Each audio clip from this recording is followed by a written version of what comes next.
Esa misma pregunta siempre viene a la mente al ver a Bob Ross. ¿Realmente es posible estar tan tranquilo? ¿Puede una persona hablarle a millones sin jamás levantar la voz, ni siquiera por un momento? ¿O es esta calma una postura consciente, construida sobre muchas experiencias vividas? Es fácil recordar a Bob Ross simplemente como el hombre que pinta árboles felices.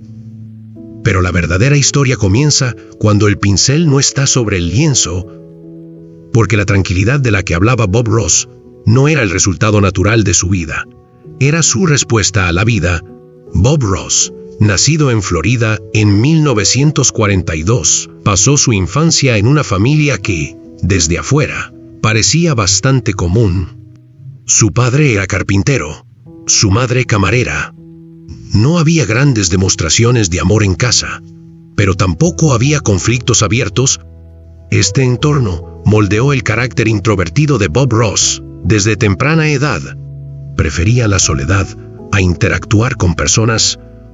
Su interés por los animales, su vínculo con la naturaleza y su capacidad de pasar largos periodos solo no eran debilidades, sino necesidades para él. En su juventud, tomó una decisión que guiaría su vida desde temprano. A los 18 años, se unió a la Fuerza Aérea de Estados Unidos. Detrás de esta decisión, había tanto una búsqueda de orden como el deseo de apoyar económicamente a su familia. Pero cuando fue enviado a Alaska, su vida cambió completamente. El clima duro, la disciplina estricta y la estructura jerárquica eran completamente opuestos a la naturaleza de Bob Ross. Sirvió en el ejército durante aproximadamente 20 años. A medida que ascendía de rango, aumentaban sus responsabilidades. Finalmente se convirtió en sargento mayor. En ese momento, ya no solo recibía órdenes, sino que las daba. Tenía que gritar a las personas, no aceptar errores y mantener el control. Este papel puso una profunda presión sobre él. Al describir este periodo años después, a menudo decía que tener que gritar a las personas lo iba desgastando por dentro. Ese agotamiento fue la principal razón detrás de su decisión de dejar el ejército. Un día, se dio cuenta de que esa vida no coincidía en absoluto con la persona que él quería ser. Dejar el ejército no solo era por la pintura, simplemente no quería gritar más. Su primer contacto serio con la pintura comenzó durante los años que estuvo destinado en Alaska. Pintaba paisajes en su tiempo libre. Las montañas nevadas, lagos tranquilos y bosques solitarios le resultaban familiares y seguros. Durante ese tiempo, descubrió la técnica de húmedo sobre húmedo. Esta técnica cambió completamente su relación con la pintura, porque no existía el concepto de error. Un trazo incorrecto podía convertirse instantáneamente en otra cosa. Este enfoque se convirtió en la filosofía de vida de Bob Ross. En un mundo que no podía controlar, al menos tenía control sobre su lienzo. Tras dejar el ejército, invirtió todos sus ahorros en pintura y enseñanza.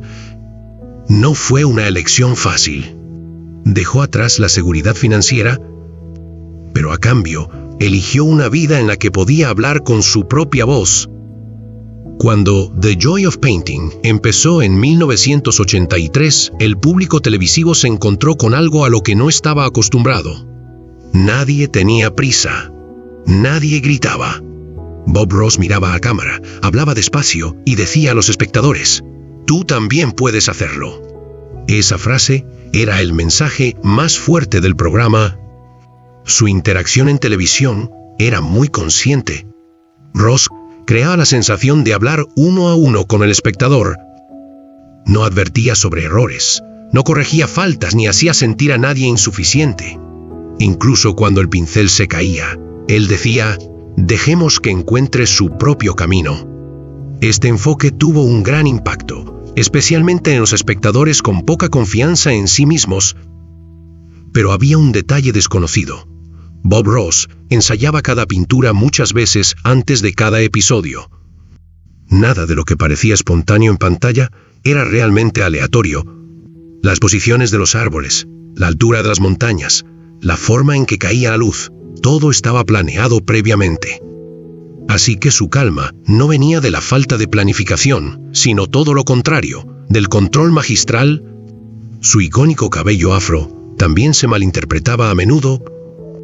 Ese peinado no era una elección personal de Bob Ross.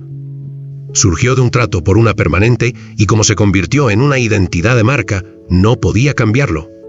Se sabe que personalmente no le gustaba el cabello, pero con el tiempo se convirtió en un símbolo, independiente de él.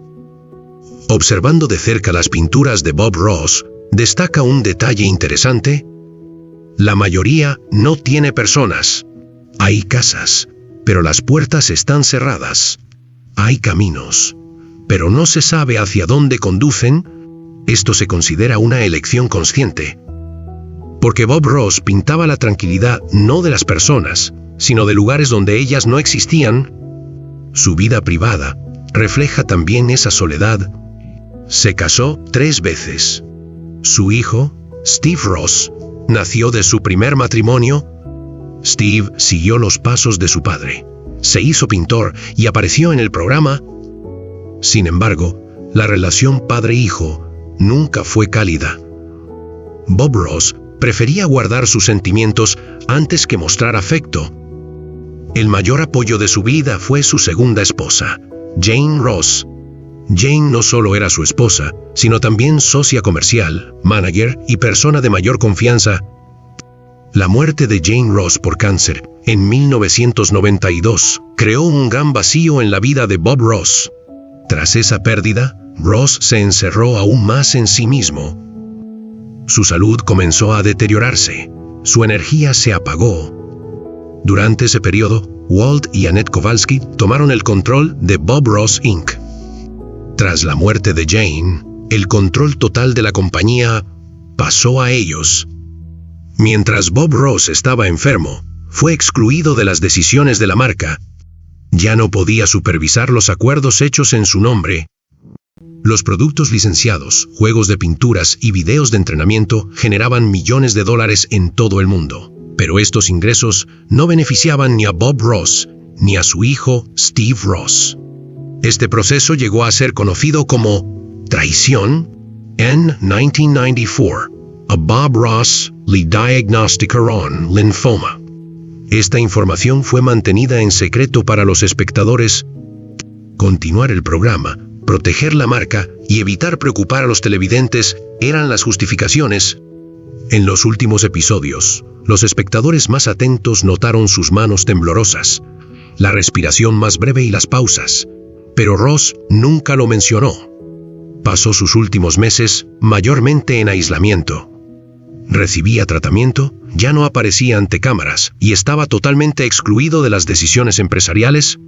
Su nombre, rostro y voz seguían generando ingresos, pero él ya estaba fuera del sistema. El 4 de julio de 1995 falleció a los 52 años. Su muerte se anunció discretamente, sin ninguna gran ceremonia. Sus cenizas fueron esparcidas en la naturaleza de Alaska, como él deseaba. Esta fue la expresión final de su devoción por la quietud. La verdadera fama llegó solo después de su muerte. En la era de Internet, Bob Ross fue redescubierto. Sus videos se han visto millones de veces. Generaciones jóvenes lo adoptaron como símbolo de paz. Se convirtió en parte de la cultura de los memes, en un ícono global. Pero esa fama benefició principalmente a los sistemas que él no podía controlar. Bob Ross no fue siempre feliz, no fue siempre tranquilo, pero eligió enseñar la tranquilidad. Quizás por eso millones de personas aún encienden su voz hoy. Porque a veces las personas se conmueven no por quienes gritan, sino por quienes hablan suave. Y lo que Bob Ross dejó atrás no son solo pinturas. Es una historia humana que muestra que el silencio también puede ser una forma de expresión.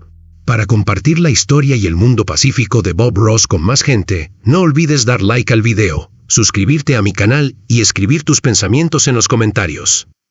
¿Qué significa Bob Ross para ti? Descubramos juntos el poder del silencio